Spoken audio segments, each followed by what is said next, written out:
They told me I should feel lucky to be a grandmother, but the truth is, my son only ever introduced that boy to me because he needed someone to pay the bills he was too proud or too cowardly to admit he couldn't handle. He said it so casually with that warm, rehearsed smile of his, the one he uses on coworkers and bank managers, the one I once believed was real. Mom, meet your grandson.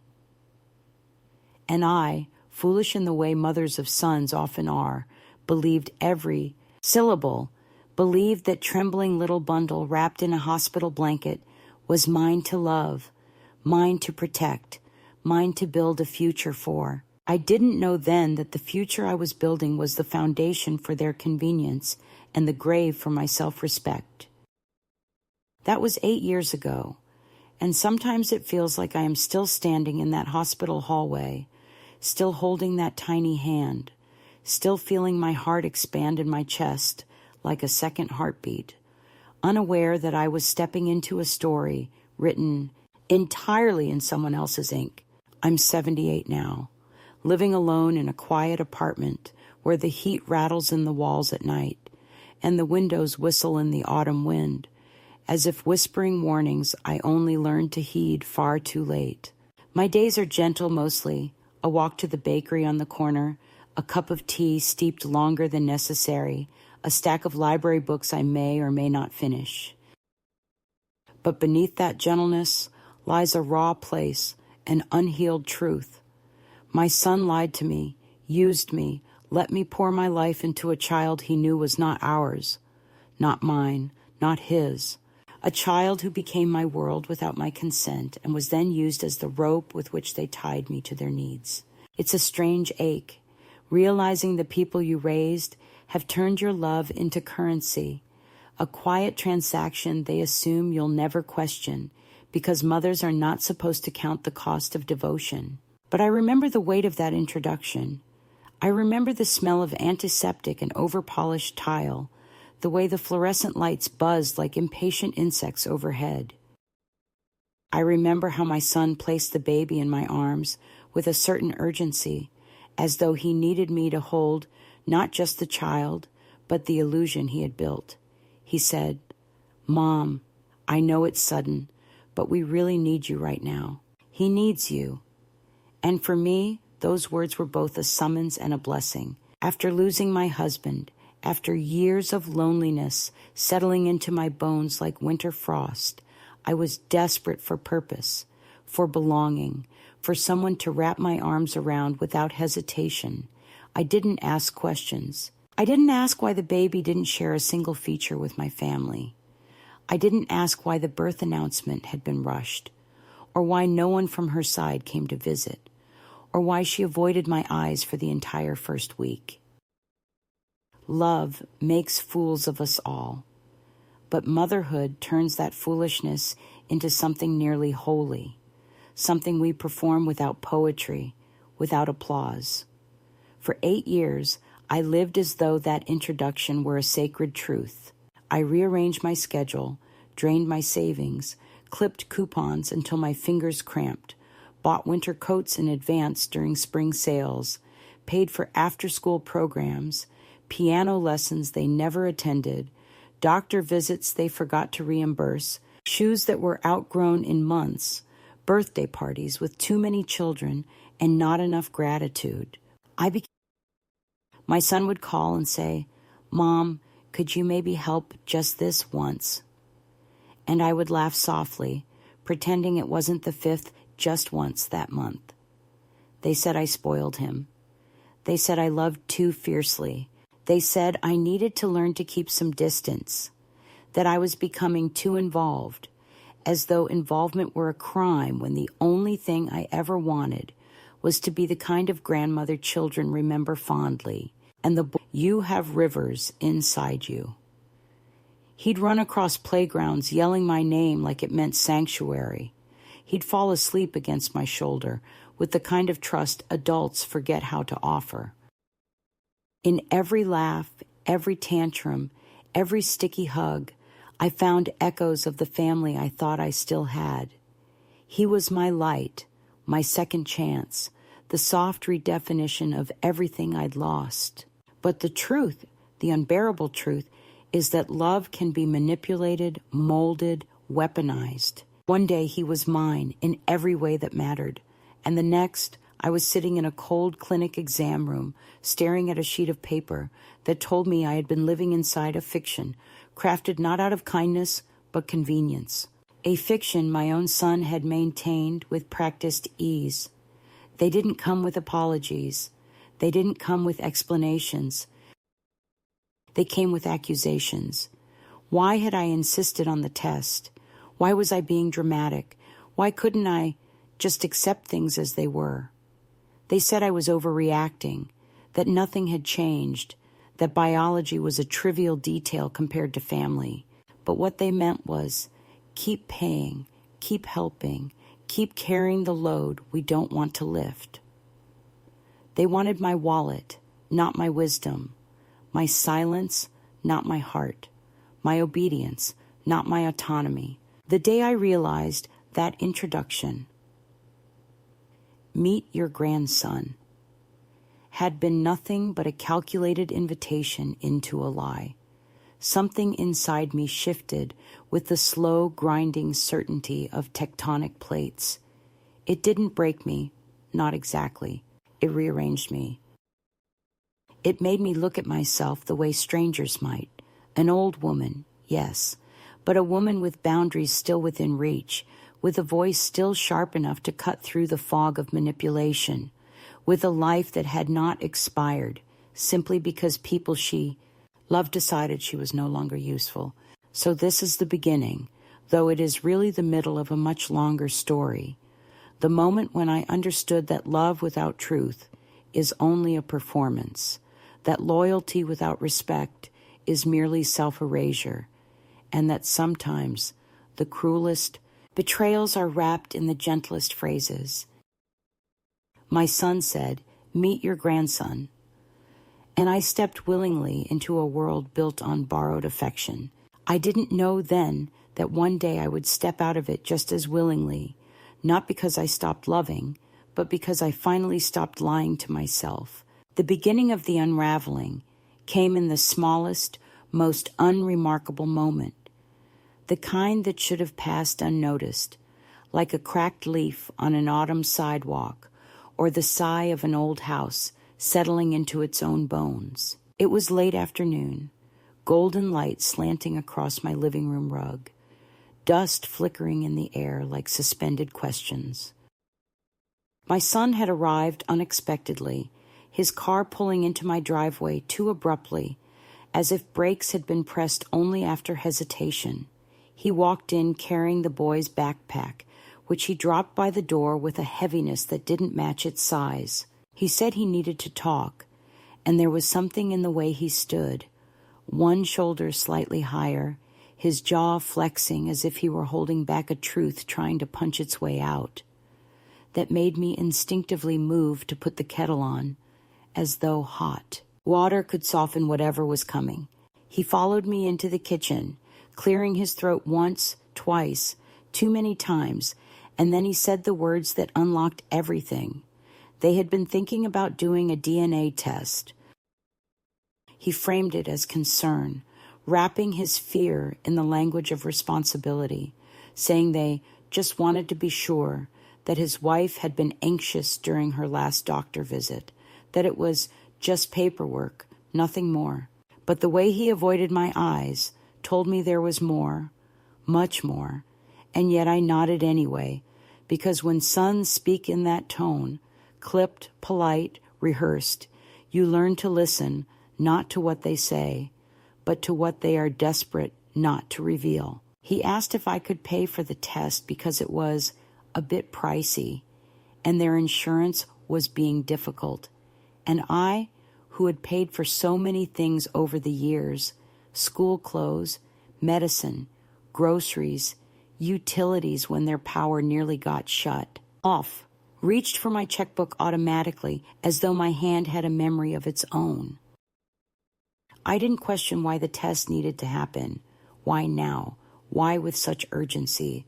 I didn't think to ask what had triggered this sudden worry, after 8 peaceful years filled with birthday candles and scraped knees and shared secrets whispered over cups of cocoa. Instead, I found myself apologizing that the bank transfer might take a day to clear, as though I were inconveniencing them by participating in my own deception. He left quickly afterward, almost relieved, and the boy hugged me at the door with his usual warmth, unaware that the ground beneath us had begun to split. 2 weeks later, I found myself in a sterile clinic where everything looked slightly too white, as if color had been scrubbed out to prevent contamination.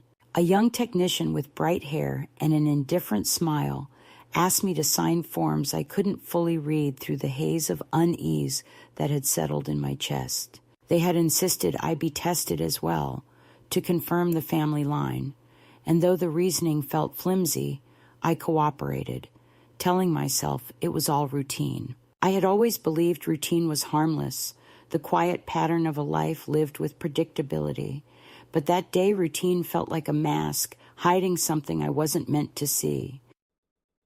When the technician swabbed my cheek, I felt suddenly, stupidly exposed, as if the truth could be pulled from my mouth as easily as breath. I drove home slowly afterward, the boy's laughter echoing in my memory, and told myself I was being dramatic, that families sometimes overreact, that maybe there was a simple explanation. I held on to that lie the way a drowning woman holds a slippery branch. The results came in an envelope so thin it looked incapable of carrying anything heavy.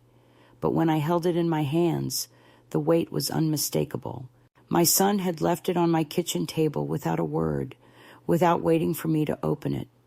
He muttered that he was late for work, kissed the boy on the head, and left with the detached efficiency of someone dropping off dry cleaning.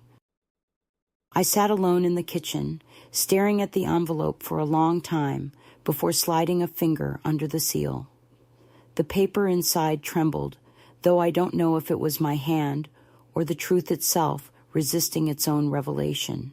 The words were clinical, dispassionate, stripped of the softness that human grief requires. The conclusion was simple. I was not biologically related to the child, and neither was my son. The moment I read those words, the world did not collapse.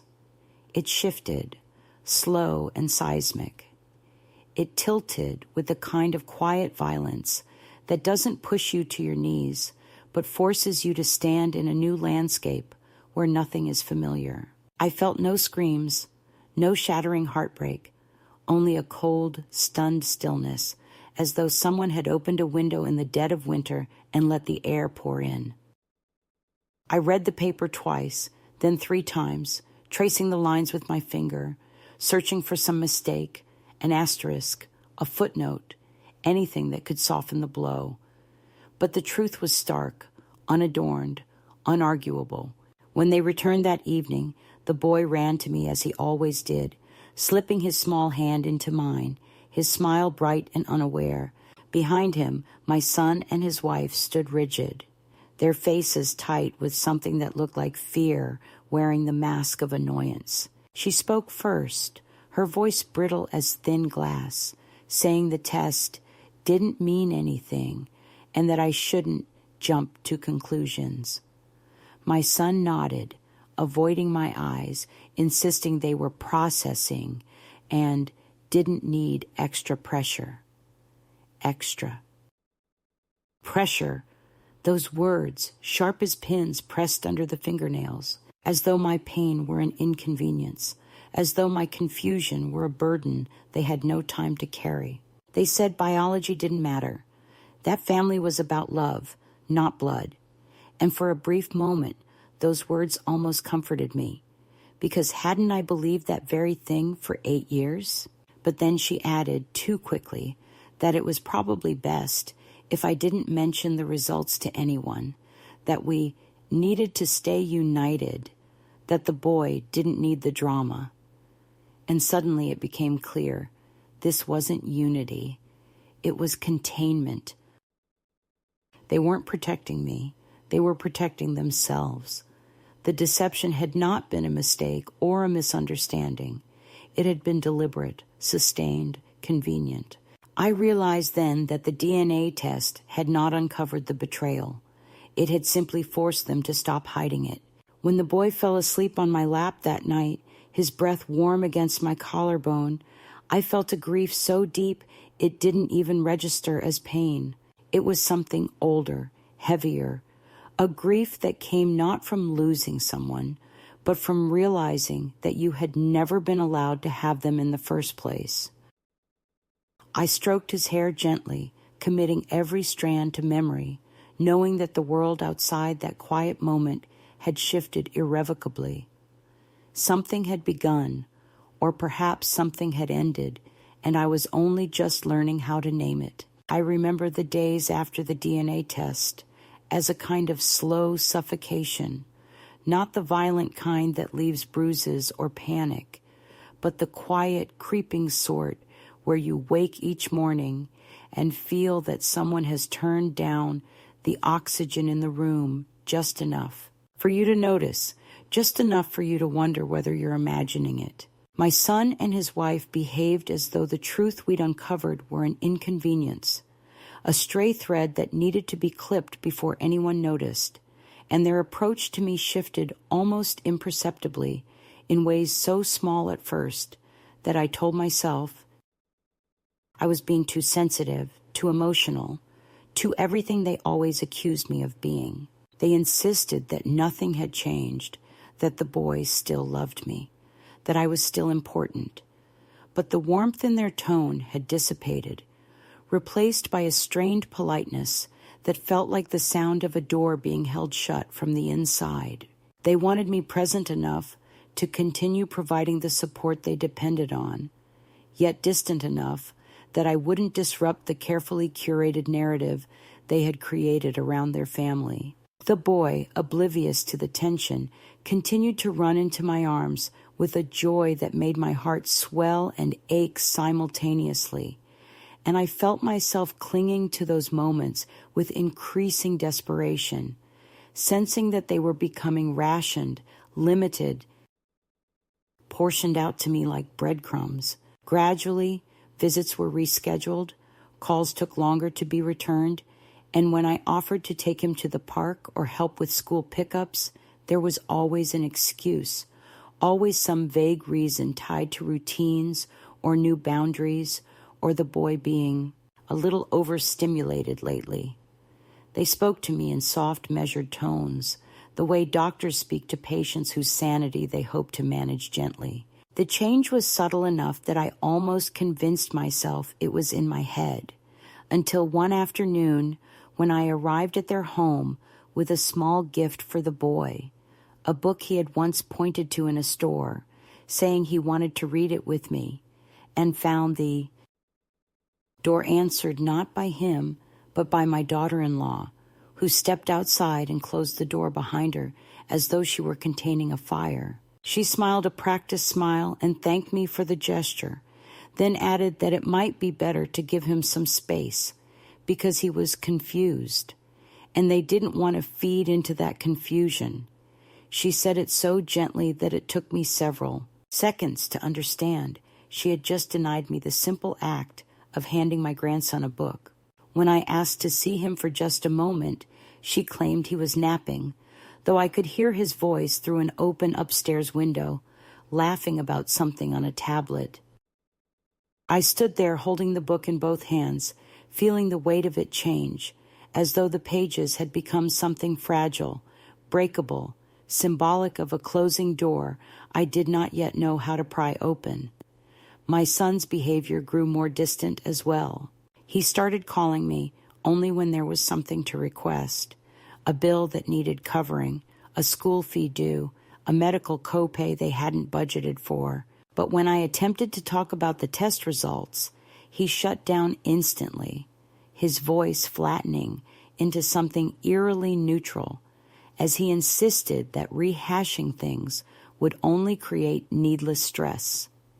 He treated me as though my desire for clarity were a threat, as though my knowledge were a liability he had to contain.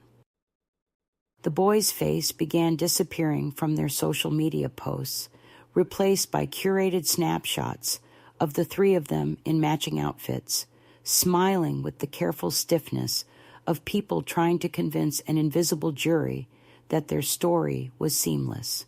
They stopped inviting me to family outings, claiming the schedules never aligned, even though I had seen photos online of boat rides and birthday parties I hadn't known existed until after the fact. Each omission landed softly, like snow on a roof, soundless but steadily accumulating until the weight became impossible to ignore.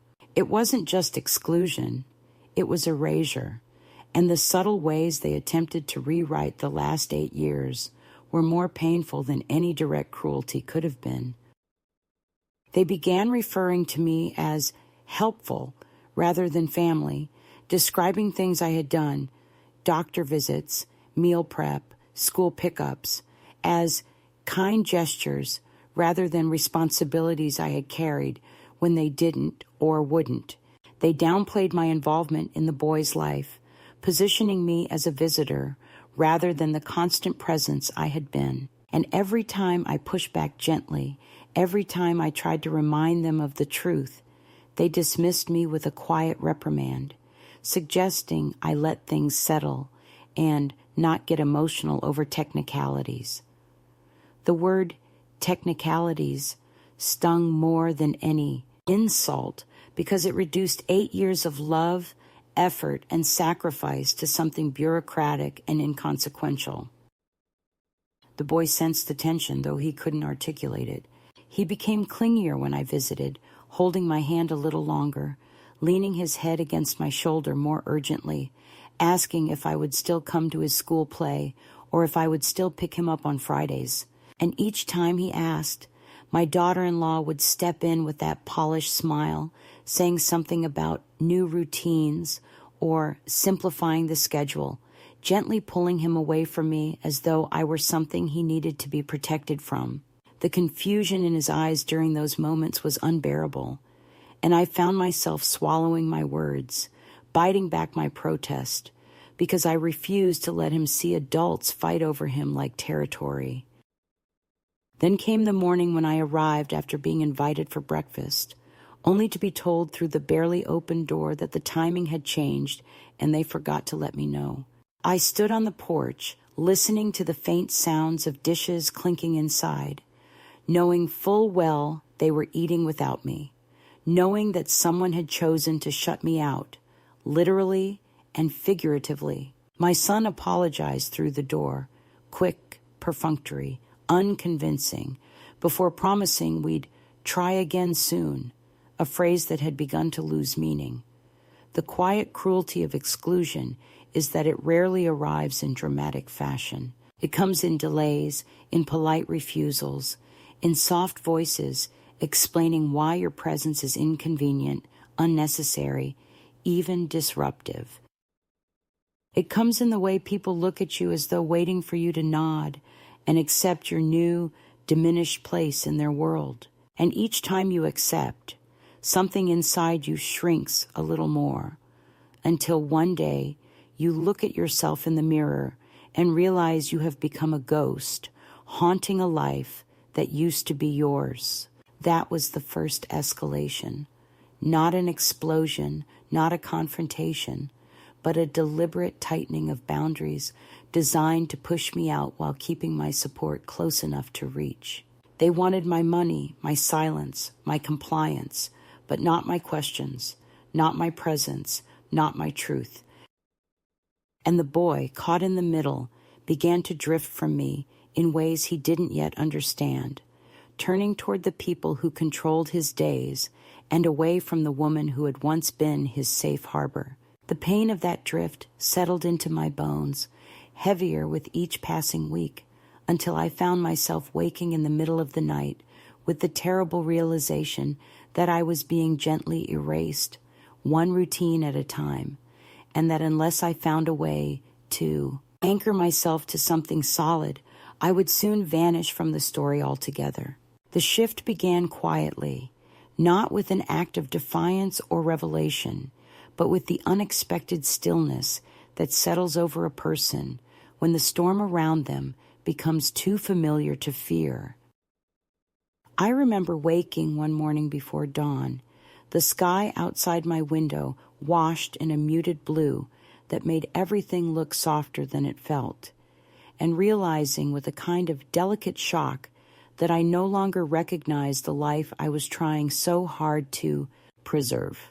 The boys' laughter, once the brightest part of my day, had become a sound I experienced through a layer of dread, because each joyful moment with him now carried the question of when it would be taken away. My son's calls, once a lifeline, filled me with a quiet tension as I waited for the next excuse, the next boundary, the next careful phrase designed to remind me that I was slipping out of their orbit. Even the house I had helped them buy felt foreign, its walls holding the echo of a truth they refused to speak and a lie they expected me to keep participating in. That morning, sitting at my small kitchen table with a cup of tea growing cold between my palms, I understood that continuing as I had been was not a form of love, but a form of self-betrayal. The fear of losing them had become a rope tightening around my ribs, and I could feel it cinching with every concession, every apology I offered for things I had not done. It struck me then that when someone keeps shrinking your place in their life, the only power left to you is deciding whether to keep standing in the shrinking space or step out of it entirely. It wasn't courage that moved me. It was exhaustion, the kind that seeps into the soul after too many small humiliations have accumulated in the dark corners of memory. I didn't tell anyone what I was planning. I simply picked up my coat, slipped the DNA results into my purse, and walked out into the crisp air of early morning, letting my feet carry me toward an office I had passed countless times but never had reason to enter, a law office with frosted windows and a brass plaque that had always struck me as slightly too proud. A receptionist with kind eyes asked if I had an appointment, and when I shook my head, she hesitated only a moment before nodding, as though she understood more than she was willing to say aloud. She guided me into a small room where the air hummed faintly with the sound of a printer in the next office and told me someone would be with me shortly. The lawyer who eventually entered the room was not what I expected. He was younger than I imagined, with glasses perched low on his nose and a demeanor more patient than polished. He introduced himself softly, sat down across from me, and waited. That was the first gift he gave me, time to gather myself without interruption, without expectation, without judgment. When I finally slid the envelope across the table, he opened it with the caution someone uses when handling a fragile artifact, scanning the page with a concentrated frown. He didn't rush. He didn't fill the silence with reassurances. He simply read, then looked up at me and asked the question no one else had bothered to ask. What did I want? The simplicity of it disarmed me.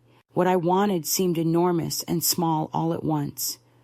Not vengeance, not spectacle, not retribution that would scorch the earth between my son and me, but clarity, respect, acknowledgement that what I had given was real and that the betrayal I endured was not a misunderstanding but a violation of trust that deserved to be named.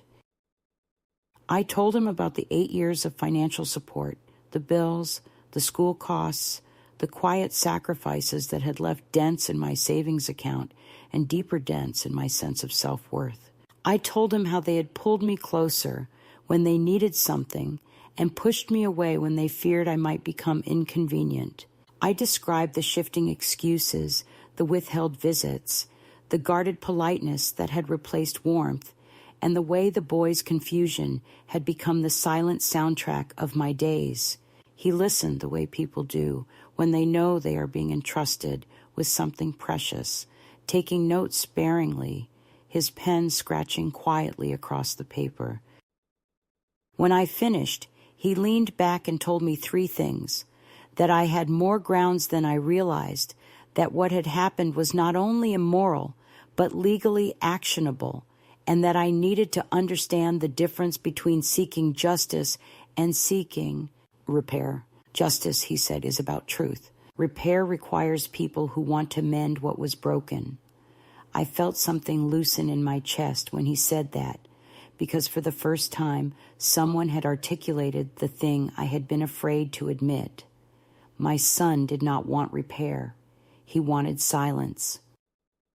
Walking out of that office, I felt strangely anchored, as though the ground beneath me had solidified after months of shifting unpredictably. The decision to pursue legal action did not feel like an act against my son, but an act for myself, a reclaiming of my place in a world that had slowly tried to erase me. The boy did not belong to me by blood, but the years I had spent loving him were not counterfeit, not negligible, not something anyone had the right to diminish. I could not protect him by remaining silent. I could only teach him, someday, if our paths crossed again, that truth matters, that love built on lies is a fragile thing, and that silence is a form of complicity I could no longer afford to offer. In the weeks that followed, something in me shifted even further. I began noticing how often I had bent myself to fit the narrow spaces others left for me. I caught myself apologizing out of habit, hesitating to express even mild frustrations, shrinking from confrontation as though conflict were a creature that might bite. I saw clearly how many years I had spent smoothing the wrinkles in other people's lives while ignoring the deepening creases in my own spirit. Each revelation was uncomfortable, but it was also liberating, like pulling splinters from skin that had grown around them. The first time I stood my ground, truly stood it, was over something small. My son called to ask if I could cover an upcoming tuition payment, phrasing it casually as though we were discussing the weather. For the first time in years, I felt no guilt, no hesitation, no instinctive rush to ease his burden. I told him calmly that I couldn't. He went silent, stunned, then recovered with forced politeness, saying he understood, though the thin thread of irritation in his voice betrayed him. When the call ended, I stared at the phone for a long time, waiting for the familiar pang of regret to bloom in my chest. It didn't. What I felt instead was a kind of quiet, resolute certainty, the same feeling I imagine a person has when stepping out of a house that has been burning for years without them realizing it. The moment that marked the true shift, though, was not the one with the lawyer, nor the one with my son. It came one evening when I sat alone in my living room, the boy's old drawings spread across my coffee table. I traced the crooked lines of crayon landscapes and smiling faces, remembering the weight of his small hand in mine, and realized something both painful and freeing. I could love him without allowing myself to be destroyed by the people who had weaponized that love. The truth had already changed everything. Denying it would not restore what had been lost. The only power I had left was to decide what story I was willing to continue living, and for the first time, I chose a chapter that did not require me to disappear to make others comfortable. And with that quiet, steady decision, the world around me seemed to tilt again, but this time, the tilt felt like alignment rather than collapse. The first sign that I was stepping into a life that belonged, finally, to me. I had expected, in some naive corner of my heart, that the moment I began to pull away the way a person pulls their hand back from a flame once they recognize the heat, my son and his wife would allow the distance to grow as naturally as ivy climbing. A wall, that they would silently accept the shift in our dynamic and let things fade at whatever pace felt least painful. But the truth, which arrived like a cold draft slipping under a locked door, was that people who have grown accustomed to your silence and your generosity never respond kindly when you begin to withdraw even a fraction of what they have taken for granted. It wasn't long before their discomfort turned into something sharper, something restless and defensive, something that revealed just how deeply they feared losing control of the narrative they had built around themselves. It began with interruptions, small ones at first, each wrapped in the guise of concern. My son called one evening, his voice strained in that particular way he used when he was trying to sound calm, but was really fighting irritation.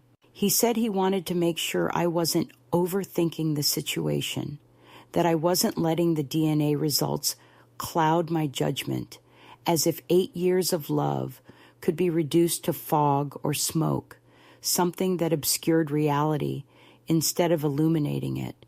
I listened without interrupting, feeling a strange numbness settle over me, and when he finally paused, expecting me to reassure him, I told him gently that I was taking time for myself, that I needed space to understand what the truth meant for me, not just for them. There was a long silence, followed by a stiff, unfamiliar tone as he told me he respected my decision, though his words felt like stones being placed carefully in a wall between us. The real escalation began a week later when I stepped out of my apartment and found his wife waiting near the building entrance, her coat too elegant for the weather, her expression carefully composed into something between pity and calculation. She claimed she happened to be nearby, though she lived 20 minutes away, and asked if we could talk. There was something brittle in the way she held her purse against her body, as though she were bracing for impact. We walked to a small bench near the courtyard, the winter light fading into a muted gray, and before I could even sit fully, she began speaking in a rushed, hushed tone. She said she was worried about the boy, that he had been having trouble sleeping, that he sensed tension, that he asked questions she wasn't sure how to answer. She framed it as maternal concern, but I could hear the desperation beneath it, the fear of losing the image she had so carefully curated. She told me that my recent distance was creating instability for him, that my behavior might be confusing, that children needed consistency. I listened, feeling a familiar tightness in my throat, not because her words hurt, but because they were so precisely designed to. When she finally paused, I asked her softly whether she had considered that the confusion came not from my distance, but from their dishonesty, from the shifting rules, the sudden restrictions, the unspoken tensions that seeped through the cracks in their perfect little household. She stiffened, her eyes narrowing just slightly before she caught herself and smoothed her expression back into something more polite. She told me it wasn't helpful to dwell on the past and that I needed to think about the impact my choices were having. A few days later, as if following some silently agreed-upon strategy, my son stopped by unannounced. He didn't sit, didn't remove his jacket, didn't pretend he came for anything other than what he had rehearsed in his mind. He said he had spoken to his wife and that they both felt I was letting emotions get the better of me.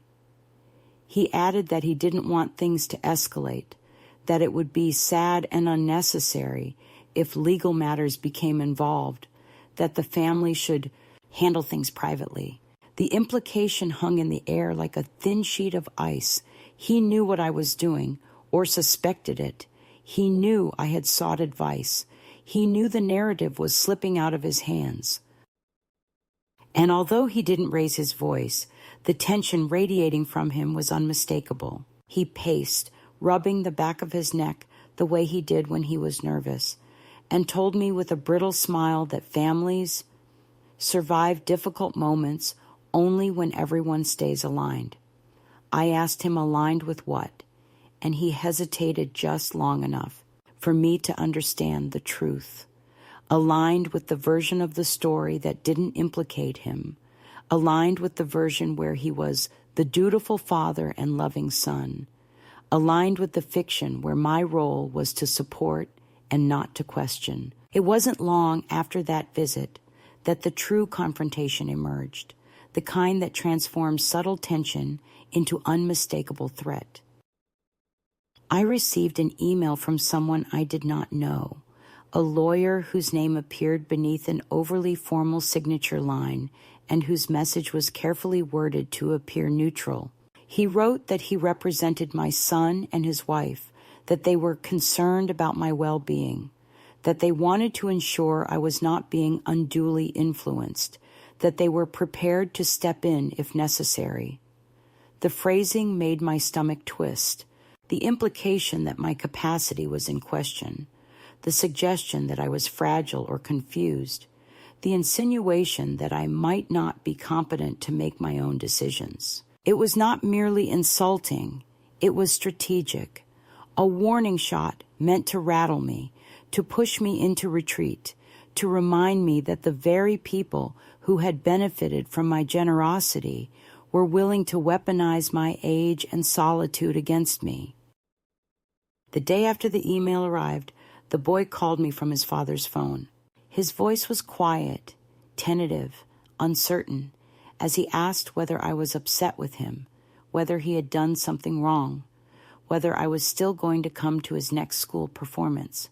I felt my heart crack along a fault line I didn't know existed, as I reassured him that none of this was his fault, that adults sometimes made things complicated in ways children shouldn't have to understand.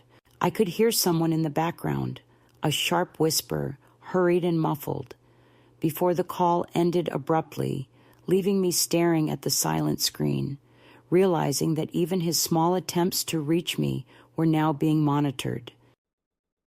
The following weekend, as if to reinforce their newfound vigilance, my son and his wife arrived at my apartment together, their postures stiff, their expressions polite in that tense way people adopt before delivering unpleasant news.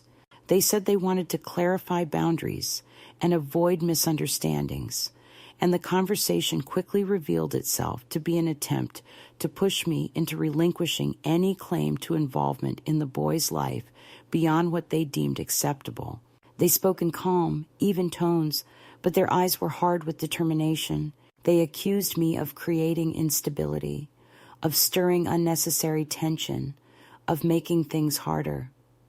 I sat there listening, feeling each word land like a small stone in my lap, accumulating slowly, steadily, until the weight became almost unbearable.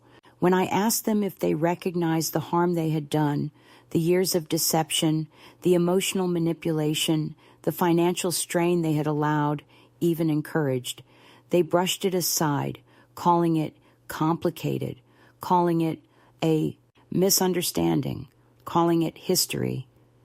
And when I told them that truth had a way of resurfacing no matter how deeply it was buried, they exchanged a quick glance, the kind shared by people who fear they are losing control.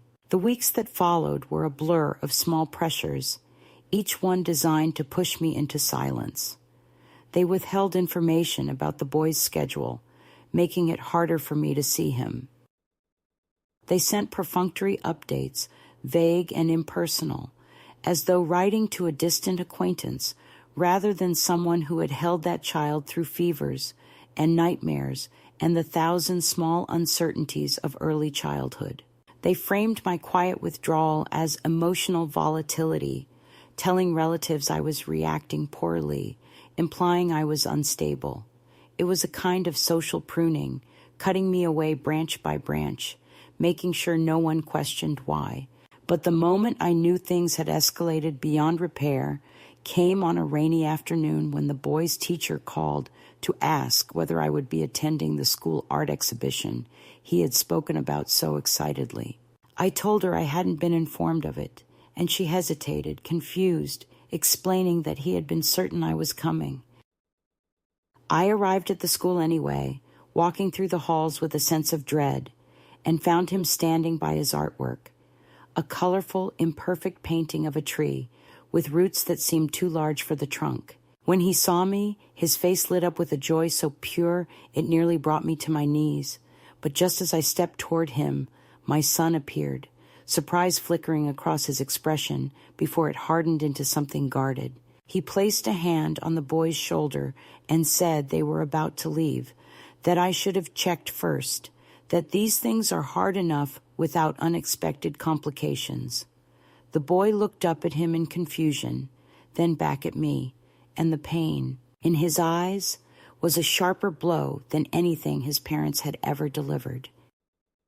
As they walked away, the boy turning his head back toward me as long as he could, I felt something inside me settle with a kind of finality that did not feel like defeat, but like acceptance.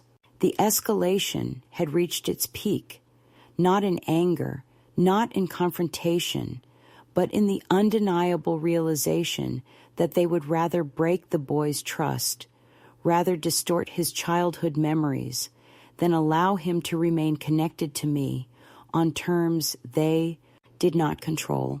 It was then I understood that the only way to protect the truth was to anchor it in action, not in hope, not in pleading, not in waiting for people who had shown me again and again that they valued comfort over honesty. And so the escalation did not end in shouting or slam doors. It ended in the quiet decision I made as I left the school that day, the decision that if they were willing to weaponize my love, then I had no choice but to protect it by taking the path they feared most, the path of truth, the path of consequence, the path where silence was no longer an option. The day I walked into the courtroom did not feel like a battle, nor did it feel like triumph.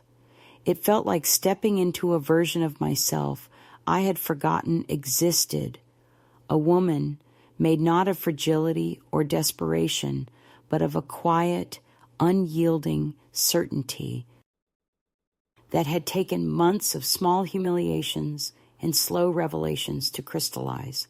The hallway leading to the hearing room buzzed with a faint murmur of voices, shoes scraping against polished floors, papers shuffling like restless wings, yet I moved through it with a steadiness that surprised even me. I had thought I would tremble, that my knees would weaken, that I would feel the full weight of betrayal crushing down upon my shoulders, but instead I felt an almost eerie calm, as though the worst had already happened long before this moment, and all that remained was to acknowledge it publicly. When my son and his wife arrived, they kept their distance, standing stiffly near the opposite wall with their lawyer, whispering in hushed tones. And though my heart clenched at the sight of my son avoiding my eyes, I realized that for the first time in a long time my sadness did not drown me. It simply existed beside me like an old companion who no longer dictated my steps. When proceedings began, the room settled into a taut, anticipatory silence, the kind that precedes storms or revelations. My lawyer spoke first, presenting a chronology that felt painfully clinical, each financial record and receipt laid out with quiet precision. The years of support I had offered listed in stark lines of text that slowly stripped away the illusion my son and his wife had relied on. Hearing my own sacrifices reduced to columns of numbers was strangely grounding. It reminded me how visible the truth could become once someone with authority was finally willing to look at it. Their lawyer countered with claims that I had given freely, that I had always been generous, that nothing had been coerced or misrepresented. And as he spoke, I watched my son's jaw tighten, watched my daughter-in-law's eyes dart nervously toward me, as though trying to measure just how far I would go, how deeply I would allow the truth to cut. When the judge asked whether I wished to speak, I stood slowly, gripping the edge of the table for balance before letting it go, choosing to stand on my own. My voice did not tremble the way I expected. It flowed steady and low, carrying years of grief and clarity. I spoke not of vengeance or anger, but of trust, of the profound deception that had stretched across nearly a decade, of the emotional labor poured into raising a child I had truly believed was part of me.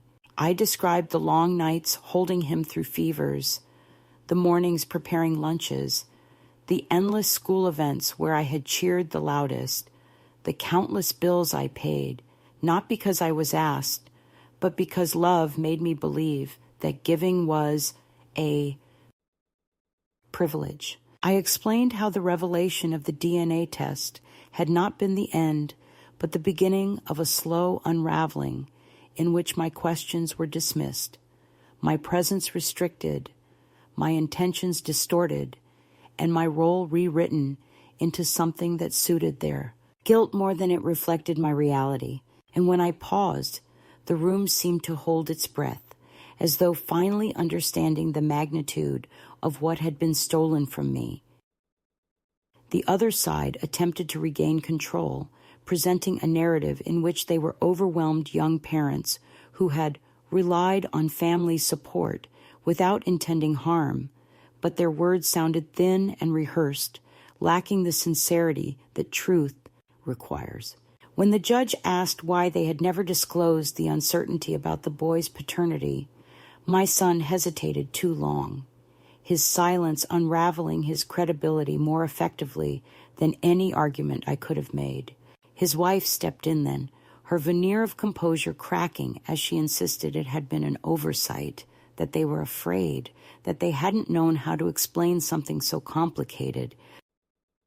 But each sentence contradicted the last, each justification exposing another layer of intentional deceit, and I felt no pleasure in watching their story collapse. I felt only the solemn recognition that this, too, was a consequence of the path they had chosen. The moment the judge delivered the decision was not triumphant, but strangely serene. The ruling acknowledged the deception, recognized the financial exploitation, and mandated restitution. It was, in legal terms, a victory.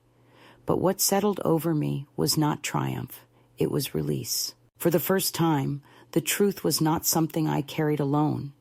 It existed out loud, in the air between us, witnessed by others, acknowledged formally, irreversibly.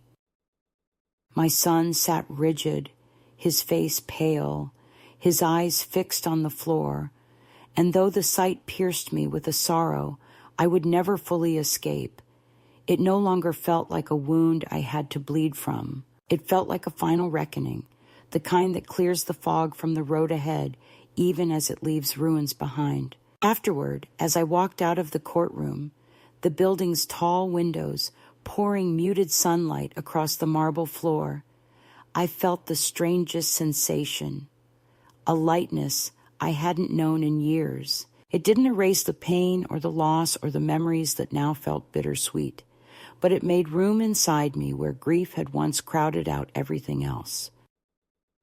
My son approached me in the hallway, not with anger, but with a kind of stunned fragility, his voice barely rising above a whisper as he asked why I had done this. I looked at him, at the man I had raised and loved and lost long before the law ever intervened, and I told him the truth, that I had spent years trying to protect a version of our family that never truly existed, that silence had become a cage, that love without respect was a kind of erasure I could no longer endure, and that justice was not an act of revenge, but a declaration that my life, my dignity, and my truth mattered. He said nothing, his eyes glossy with a grief I recognized but could not tend to anymore. His wife hovered behind him, pale and trembling, though I suspected her distress came less from remorse and more from the realization that consequences had finally found her. They walked away slowly, taking the echo of their choices with them, and for the first time in a long while, I felt no urge to follow, no instinct to fix what they had broken, no desire to reclaim a closeness that had been one-sided for far too long. Outside, the air was cool and fragrant with the faint scent of rain that had fallen earlier, and I stood on the courthouse steps, letting it wash over me. The city moved around me with its usual indifference, cars passing, strangers talking, the steady hum of life continuing, and yet I felt profoundly, unmistakably changed. I realized that the courtroom had not been the climax itself. The climax had been the moment I chose truth over fear, the moment I stopped shrinking myself to preserve someone else's comfort, the moment I reclaimed the narrative of my own life. The legal victory was simply the echo of that deeper shift, the external confirmation of an internal decision that had already taken root the day I walked into that law office and dared to speak the truth aloud. And as I descended the steps, the weight that had lived in my chest for so long finally loosened, making space for the possibility of a future not defined by what had been taken from me, but by what I was finally willing to claim. When everything was finally over, when the papers had been signed and the echoes of the courtroom no longer clung to my clothes, I returned to my small apartment and found it exactly as I had left it, quiet, dim, a little too still, as though it too had been holding its breath through the long months of upheaval. I set my keys on the table, hung my coat carefully on the hook by the door, and stood in the center of the living room with the strange awareness that the world around me had not changed at all, even though I felt altered in ways I couldn't yet articulate. For so long I had lived in a state of constant bracing, anticipating the next blow, the next manipulation, the next half-truth delivered with a smile sharp enough to cut. And now, with the truth out in the open and the consequences formally acknowledged, there was an unfamiliar softness in the air around me, a kind of hesitant peace that felt fragile but real. I made myself a cup of tea, the steam curling upward like a quiet benediction, and as I sat down, I felt the first true wave of exhaustion roll through me. Not the frantic exhaustion of stress or fear, but the deep, bone-heavy tiredness that comes after one has finally stopped fighting a battle they never wanted to fight in the first place. I let myself sink into it, breathing slowly, allowing my mind to settle the way a shaken snow globe eventually lets its glitter drift to the bottom. For the first time in years, the silence in my home didn't feel accusatory or lonely. It felt like space I had earned, space that belonged to me, space where I could exist without being measured by what I provided or how well I absorbed the needs of others. In the days that followed, I found myself moving more gently than I had before, as though learning the rhythm of a life that was no longer dictated by the demands or deceptions of people who had mistaken my love for weakness. I visited the park near my building, sitting on the bench where parents watched their children play, and though every now and then I felt a soft ache at the memory of the boys' laughter echoing against swing sets and slides, it was no longer the kind of ache that hollowed me out. It was an ache that reminded me I had loved sincerely, fully, without calculation, and that this sincerity was something no one could take from me, not even those who had tried so hard to rewrite the story of what we had shared. One afternoon, weeks after the verdict, I received an envelope in the mail with handwriting I recognized instantly, uneven, slightly slanted, the loops of letters too large to fit neatly on the lines. Inside was a drawing of a tree with roots stretching wide beneath it, the same tree motif he had drawn so many times before, and beneath it he had written in careful, earnest letters, "I didn't forget you." There was no signature, no return address, nothing that would incriminate or complicate, just that small affirmation from a child who had been caught in the crossfire of adult decisions he never asked for and never understood. I pressed the drawing to my chest and let the tears come, not out of sorrow, but out of gratitude, because even in his young mind, the truth had found a way to survive. I did not try to contact him, did not attempt to push against the boundaries that had been drawn, because I understood now that loving him did not require possession or proximity. Loving him meant safeguarding his sense of stability, even if it meant stepping back from the place I once held. So I tucked the drawing into a drawer with the others, a quiet testament to a chapter of my life that had been both beautiful and devastating, and I let the memory settle into its rightful place, not as a wound, but as a part of my history that had shaped me into a woman who finally understood the difference between giving freely and being taken for granted. Some evenings, when the light fades early and the world grows soft around the edges, I sit by the window with a book I may or may not read and let myself reflect on the long arc of what happened. Not to dwell, not to reopen what has healed, but to acknowledge the woman I was before all this and the one I became because of it. I think of my son, of the boy, of the threads that tie families together and the ones that unravel quietly when no one is paying attention. I think of how betrayal can reshape a life, but also how truth, once spoken, has a way of stitching something stronger in its place. If another woman were to sit beside me and confess that she, too, had been diminished by the people she loved, that she had been silenced or used or overlooked until she no longer recognized her own reflection, I would tell her this, that reclaiming yourself is not an act of anger but an act of mercy, that standing up for your own truth does not make you bitter but brave, and that no matter how long it takes, there is always a path back to yourself if you are willing to walk it. I would tell her that peace does not arrive with fanfare. It comes quietly, like the first warm breeze after winter, and all you have to do is let it in. And as I sit here now, the last traces of sunlight slipping behind the horizon, I know with a calm certainty that I did not walk away empty. I walked away honest.